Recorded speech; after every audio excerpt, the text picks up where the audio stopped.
Well, good morning if it's morning, good evening if it's evening. The debate has happened not too long ago, the election debate, the second one in the New Zealand decision of 2017, and with only just over 2 weeks to go to the election, it was a vital moment in New Zealand's decision on who they want to be the next Prime Minister of New Zealand. Bradley Richardson is with me, and Bradley, well, look, give us your general overview of the debate.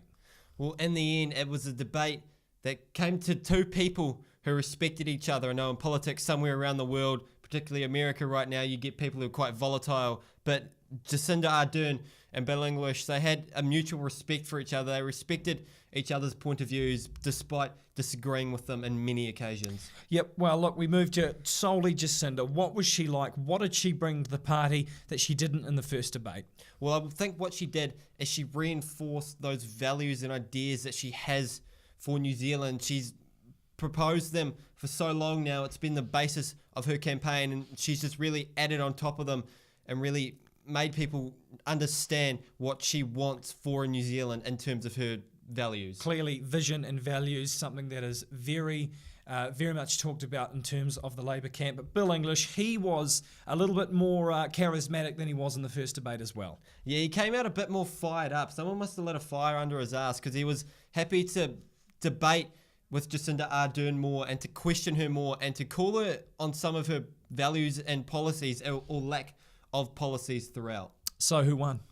Bill English. Bill English, well, I know a lot of people are saying, Bill English just scraped in, Jacinda Ardern just scraped in the New Zealand Herald poll that has 93.2 votes in it as of when I've read this.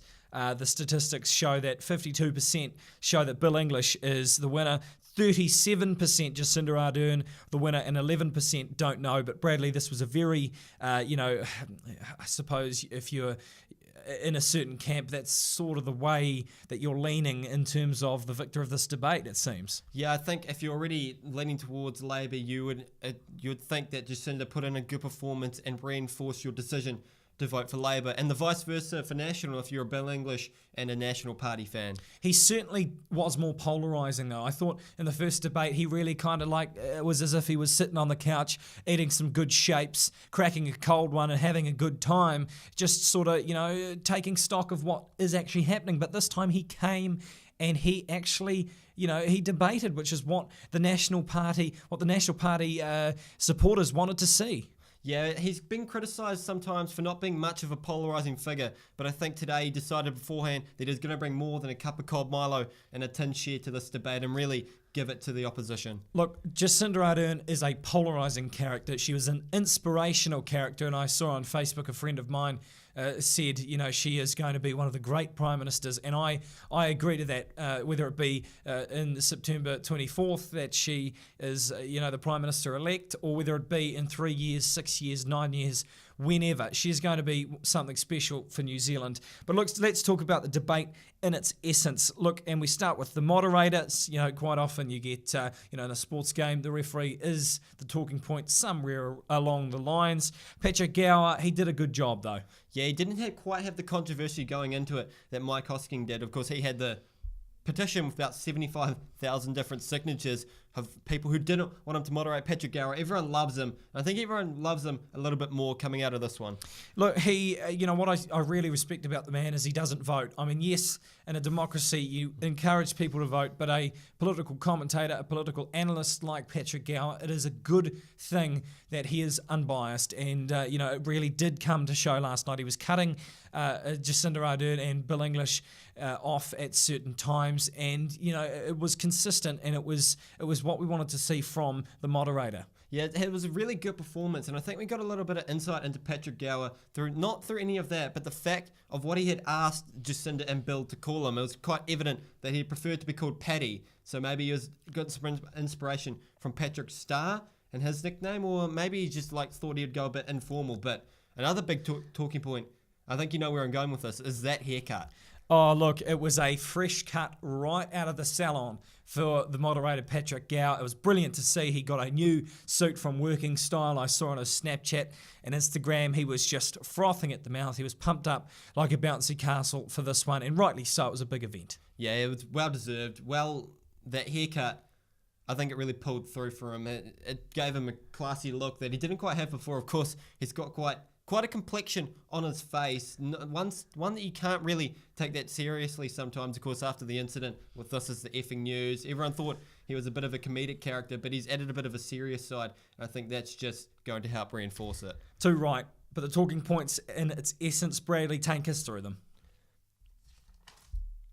The big talking point that I'd like to bring up, first of all, is the $11 billion hole that National claimed in Labour's fiscal policy. Labour completely denied it, although during that day they had made changes to their website and their tax policy to try and cover that up a little bit. But in the end, I think it was just a misuse of words and a misuse of terms and what they mean that created that $11 billion hole that National claimed was there. Who's to blame for this? Because, you know, Labour have come out and even Newshub have come out with a graphic stating that, you know, X amount of certain people in certain high-ranking jobs in banking, in the economy have said, look, Labour, they know what they're talking about here, and you know, Steve Joyce and Bill English need to somehow get their heads about it. Who is to blame, and what went wrong in this massive $11 billion claim? You were Labour, they were worried if this is happening, so they actually had it verified by some independent economists, but National, they had a good hard look at it. They found some discrepancies that they thought were false and didn't quite add up, so they called them on it, and I think it's not really going to eventuate into much because there wasn't really much of a hole. You could see how National were right in some ways, but Labour were right in the other ways.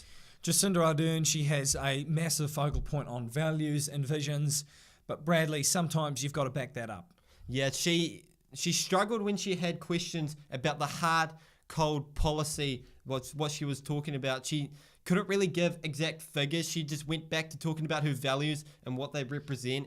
And she often talked about this working group that's become almost comedic at this point, that they want to decide, especially their tax and their capital gains and what they want to do through the working group. And they want to let the experts, what they call the experts, to decide what their policies are.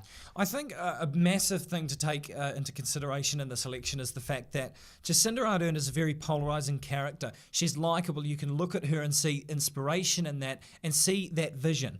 But of course, with Bill English, it's a little bit to the contrary. You can't quite see immediately, you know, this inspiration, but you know he's got the experience to back it up. Yeah, he's got a few levels. On the surface, he appears just bland, but he's got that experience, as you said, getting us through the global financial crisis, getting us through tough times, and getting us through some good times as well, and bringing New Zealand's economy up to becoming one of the best growing economies in the developed world. Yeah, you know, a big you know, tick in the box for Bill English, Prime Minister Bill English there. But look, you know, as a young voter, Jacinda Ardern, she's appealing, and I can really see this work for her. Yeah, of course, that bit of a bribery, I'll call it, of the free tertiary education, that's just going to appeal to the young people more. So she's really playing her cards right. She's laying them down on the table in the right position. She's got a straight flush. I think that's a good poker term when that comes to the youth.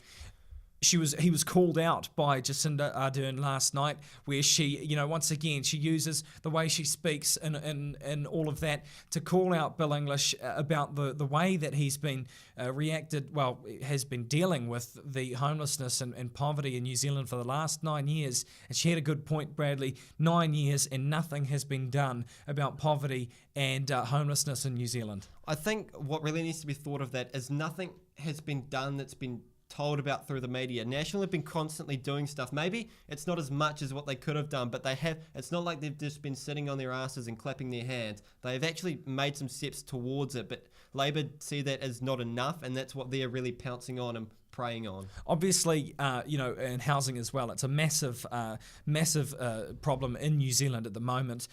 National, they haven't done well in terms of housing, especially in Auckland. But of course, they have had the Christchurch rebuild that has slowed them down in that aspect. But Bradley, still, the housing crisis in Auckland is something that National have failed on.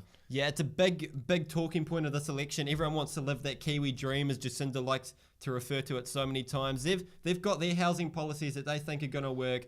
Little iffy when it comes to the actual details. National, they're quite hard in what's actually happening. They don't, for quite some time, they denied there was actually a housing crisis because housing prices have flattened off, but they're still very expensive. And I think everyone can agree that they are out of reach for most young and poorer New Zealanders. So what is yet to come in this decision in 2017? What are we expecting in this last just over 2 weeks to come? Well, I think Bill English, he has to come out even more fired up. He has to really get into the point behind Jacinda's values and her policies behind it. And Jacinda, she has to come with a bit more knowledge next time. She can't crumble as much. She can't avoid the questions when it comes to the economics behind everything. Yeah, well, New Zealand needs to decide whether they want a great person as the Prime Minister, or to have someone who really knows his stuff behind the scenes. And I think that's the contrasting point of view here. Jacinda Ardern is looking like the one that could lead the country, but in essence, you take it back, you strip it back, maybe not the policy behind her.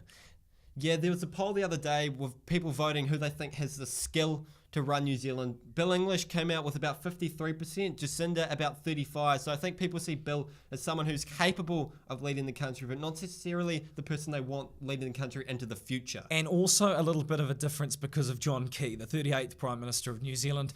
Obviously, he was a charismatic character, and then you kind of have a little bit of a juxtaposition with Bill English, a little bit of a weird pill to swallow in terms of that for the New Zealand public. Yeah, Bill, very good deputy leader where he doesn't need to be in front of the public eye as much, but he's had to make a big step up to leading the National Party, and he's had to really develop a personality, as you saw that early on with the walk-run scenario and the pineapple and spaghetti on pizza. So he's getting there. Just quickly on that though, deputy leaders, how are they shaping up in terms of National and Labour? Paula Bennett, she's very stern and outwards in her opinions, whereas Kevin, he struggles a little bit. I think he's quite new to it, so he's learning. He needs to improve his knowledge on the policies. You saw on the AM show the other day, he kind of got taken to pieces by Duncan Garner and Paula Bennett. Got a bit of a grilling. You obviously meant to say Calvin there, but we all make mistakes. It doesn't matter. Deputy leaders, obviously Jacinda Ardern was at the forefront of the campaign for Labour once Andrew Little was running as the leader. So, a little bit of a different swing to have Calvin Davis take a step back as the deputy leader. But look, experience is going to go up against youth, and a fresh idea versus the status quo is what is on the line for New Zealand. Before we go, though, probably the biggest talking point of the whole election, and it was discussed in the debate, but he wasn't there, as Winston Peters, Bradley. He is the kingmaker. It is all down to him in this election. Yeah, this election, it's probably going to end up a coalition. Both leaders last night ruled out the possibility of deputy leader. Not so much Minister of Finance for Labour, but he's going to be a real talking point, as he is most elections. He plays politics well, and I think he's going to end up getting in a real position of strength. Yeah, well, he's nicknamed the Tuatara because he's New Zealand's oldest living fossil, as you can see, because he is one aged son of a gun. But look, which way is he going to swing?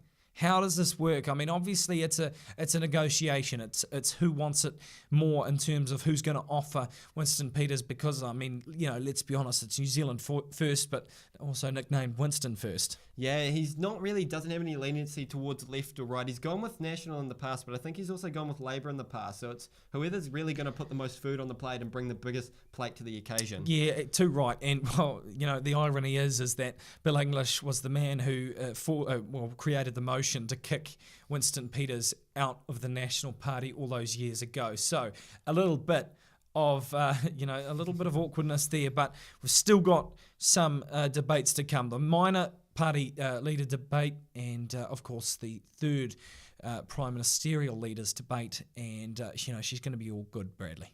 Yeah, and we're looking forward to it. The TVNZ again, so it'll be interesting to see if they make any improvements from what's happened on Newshub. Be good to see a longer debate than an hour again, because after about 45 minutes, they really start getting into their work and really getting into the real action of things. It was entertaining last night, just like this whole decision is going to be. Brought to you by PYJAMA. It is Decision 2017.